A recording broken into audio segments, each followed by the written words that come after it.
Jeremy wore his navy suit, prepared for work as usual. His mother pressed the wheelchair button and spoke softly, "Son, sit down now." He knelt beside her chair, holding her frail hands gently. Madame Sarah's voice trembled as she said, "Jeremy, you must not marry Anita." His heart stopped beating. The heavy air pressed against him. "Mama, what are you saying?" he whispered in shock. She unlocked her phone slowly and pressed the play button. Anita's cold voice filled the quiet room completely. It was Anita speaking just 48 hours before the wedding. "Calm down," she said. "All our wicked plans are ready now. I feel no love for him, not even a little bit. After the wedding ceremony, I will access his company accounts quickly. I will empty everything and leave him completely broke. I have perfect plans to defraud a foreign investor of $1 million. Then I will disappear forever, and he will rot in prison. Let us see how his overprotective mother can save him then." Jeremy's hands turned ice cold. His eyes opened wide in horror. His mouth opened wide, but no single word came out. "Where did you get this recording?" he whispered in fear. Madame Sarah's lips shook, but her eyes stayed strong and steady. "I was there last night, hiding quietly in the hallway. She thought I was sleeping peacefully in my own room." The terrible recording ended, leaving only painful silence behind. Then the doorbell rang loudly, breaking the heavy quiet moment. 24 hours earlier, the house glowed with wedding preparations everywhere. Workers carried fabric samples while photographers measured light carefully. A decorator checked white flowers under the shining chandelier. The entire mansion looked like a beautiful dream come true. In the center sat Madame Sarah, 75, small but very strong. She wore green ankara with a matching head tie proudly. She watched everything calmly like a captain watching the sea. She promised long ago never to remarry after Lucas died. Little Jeremy was only 7 when his father passed away. She gave all her love and strength to her only son. Every meal was saved, every shoe worn until completely thin. Every night she whispered prayers for his bright future. No shortcuts taken, no strangers welcomed into their lives. When billionaire Jeremy brought beautiful Anita home, Mama watched closely. Anita smiled confidently, greeting everyone with sweet, charming words. She called Madame Sarah Mama in the sweetest possible voice, but sometimes when alone, her perfect smile dropped like a mask. Mama noticed every small detail with her sharp, loving eyes. That evening, decorators left, leaving marble floors shining like mirrors. Soft kitchen lights glowed while jollof rice smell filled the air. Anita's phone buzzed loudly on the wooden kitchen table. She checked the corridor, then answered the secret call quickly. Anita did not know Mama was rolling quietly nearby. Mama had come for warm water but stopped suddenly. She heard Anita's sharp, cruel words and froze completely. Every hair on her arms stood straight from pure shock. She pressed record button fast on her old phone. Anita spoke about wiping accounts and framing Jeremy for prison.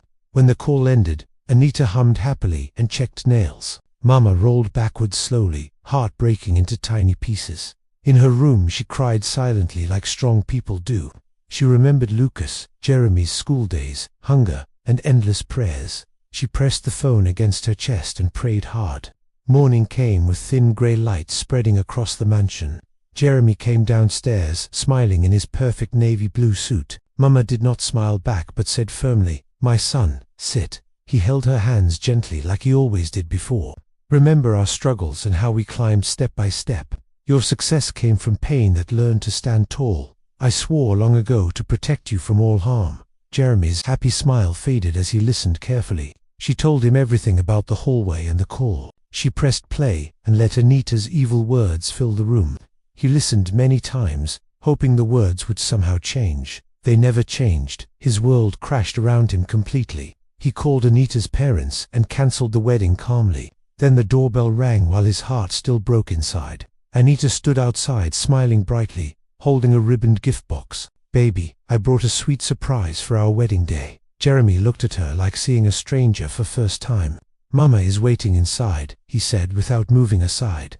Anita stepped in anyway, perfume floating softly behind her. In the living room, Madame Sarah waited calmly in a wheelchair. Anita greeted sweetly. "Mama, good morning. I brought you a gift. Sit down now," Mama said with gentle but firm voice. Anita sat slowly, smile flickering as she sensed danger. Jeremy stood with arms folded, eyes cold and very hard. Yesterday evening you made a call in the kitchen, Mama began. Anita's lashes fluttered fast. Yes, I made some tea. Mama placed her phone on table and hovered over play. Pressing play will change everything forever, Jeremy said quietly. Anita swallowed hard, fingers tightening around the ribboned box. Jeremy's other phone buzzed. Caller was Barrister Jude suddenly. Anita's eyes darted fast to the name on screen. Mama's thumb waited above the red play button calmly. Don't press it, Anita whispered softly, fear showing clearly. The doorbell rang again, louder, echoing through marble halls. Jeremy walked to open while Anita begged him desperately. Two officers in dark suits stood outside with serious faces. Federal Investigation Unit, we need Miss Anita Johnson right now. Anita froze completely. Her perfect smile collapsed into nothing. We have evidence of planned fraud against foreign investor. The gift box fell with hollow thud on marble floor. Officers stepped forward and placed cold handcuffs on her wrists. Jeremy, please, this is a mistake. I truly love you, she cried. Jeremy whispered, you plan to destroy my entire life completely. Mama asked calmly, why say it when alone, if harmless? Anita's phone fell. Message showed the money is ours. Jay. Officers dragged her away while she screamed Jeremy's name. Jeremy shut doors slowly, holding her phone with shaking hands. He knelt beside Mama, burying face in her gentle lap. If you hadn't recorded, I would be finished now. That is why God kept me alive. To protect you. Then his lawyer called about lawsuit demanding $1 million. News spread fast. Blogs screamed about cancelled wedding and lawsuit. Journalists camped outside mansion asking painful questions every day. Jeremy never answered, walking past with Mama beside him always. In court, Anita wore white lace and cried crocodile tears. Her lawyer painted Jeremy as cold, arrogant billionaire son. Nicholas played the recording. Anita's evil voice filled courtroom. Judge dismissed case and warned Johnson family against more action. Mr. Johnson apologized sincerely, shaking Jeremy's trembling hand. Anita ran out, chased by journalists asking about Jay. Back home, unknown message said she wasn't working alone. Mama warned that wolves sometimes hide inside the fold. Security traced Jay to Julius, new head of finance. Jeremy confronted Julius, who admitted everything with cold smirk. You think your mother can protect you forever? Julius threatened. Security dragged him out while he cursed loudly. That night, new message said, real game just started. Video from Julius showed countdown of 24 hours exactly. Team discovered worm set to steal $1 million. Transfer was coded to look like Jeremy committed fraud. In server room, access logs showed Kelvin's name clearly. Kelvin confessed he introduced Julius for secret side deals. Password was Lucas75, mocking Jeremy's dead father's memory. Team killed worm with 7 seconds left on timer. Julius and Kelvin arrested. Conspiracy became national headline news. Months later, Jeremy married gentle Isabella with Mama's blessing. 1 year passed. They welcomed baby girl named Sarah. 10 years later, Madame Sarah passed peacefully in sleep. Jeremy stood at grave, whispering thanks into gentle wind. Her legacy of love and protection lived forever on. 11 years after Madame Sarah's burial, the mansion still felt her presence. Little Sarah, now 22, walked the garden where Grandma told tales. She wore her grandmother's green head tie on special quiet evenings. Jeremy watched proudly as his daughter graduated top of her class. Isabella held his hand tightly during the colorful ceremony. That night, Sarah asked, "Daddy, will anyone ever love purely again?" Jeremy smiled softly and answered, "Yes, when truth guides the heart." The company had grown into Nigeria's biggest tech and energy giant. Investors from London, Dubai, and America filled the towering headquarters daily. Jeremy's name appeared on Forbes' list as Africa's youngest self-made titan. Yet every morning he visited Mama's portrait in the quiet study. He placed fresh white lilies beneath her gentle painted smile. One rainy Tuesday, Sarah rushed in holding a sealed old envelope. "Daddy," the attic safe opened. "This letter has your name only." Jeremy recognized Mama's careful handwriting on the thick cream paper. He sat slowly, heart beating fast, and broke the wax seal. "My dearest Jeremy," it began, "if you read this, I am gone. I hid one last secret to protect you, even after death. Years ago, your father discovered oil fraud in his small firm. Powerful men threatened our lives when he refused to stay silent. That accident was no accident.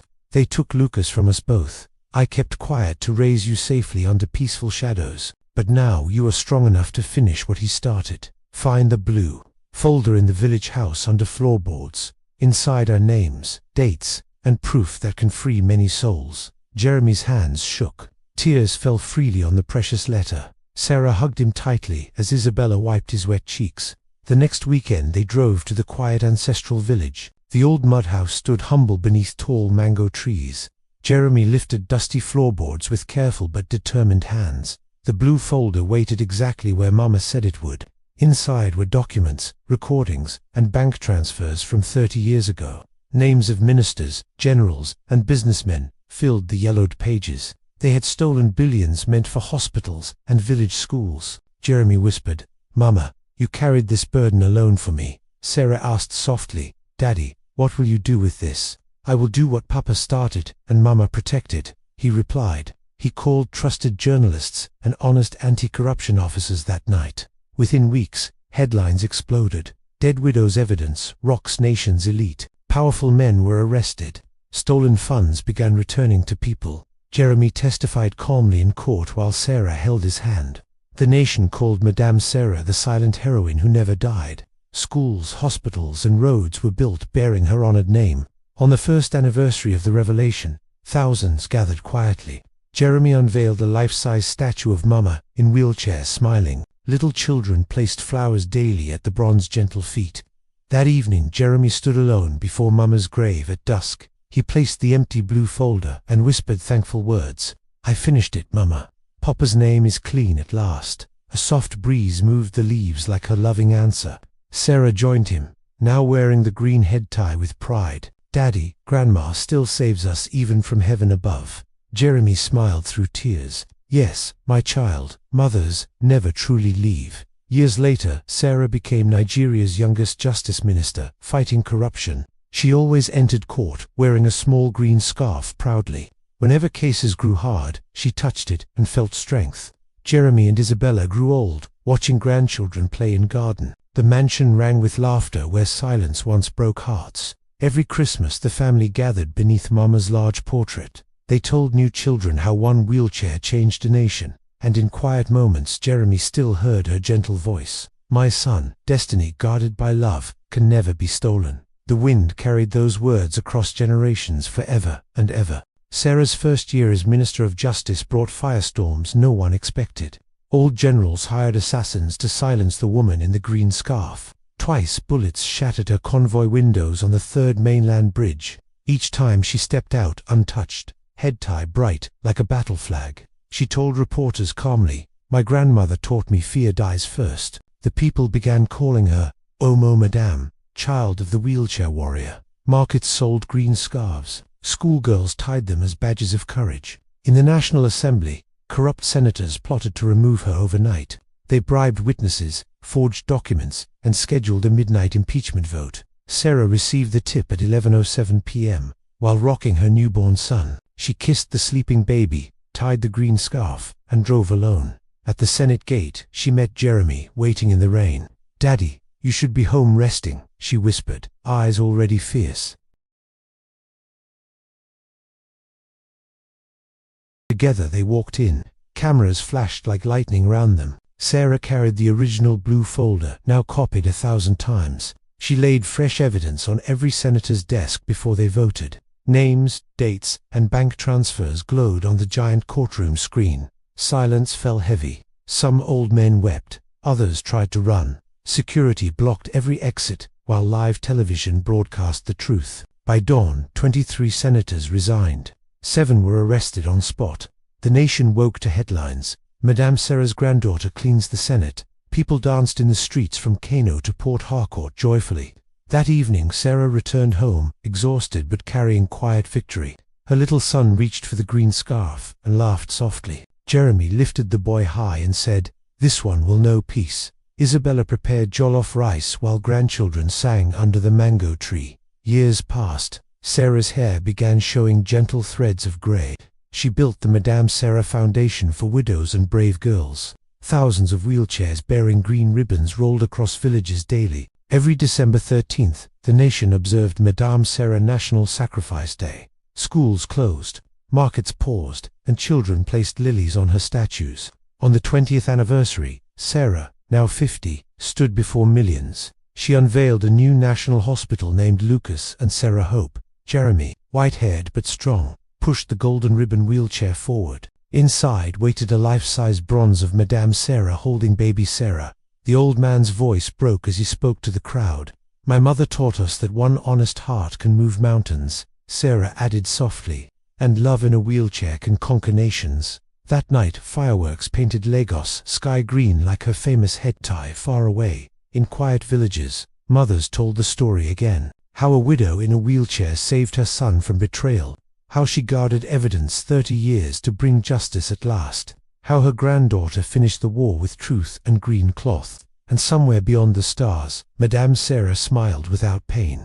She saw her great-grandchildren tying small green ribbons proudly. She heard Nigeria singing her name in schools and churches. Love had won. Sacrifice had multiplied. Destiny stood tall forever. The wind still carries her whisper across every generation softly. Protect the truth, guard the weak, and never remove the green.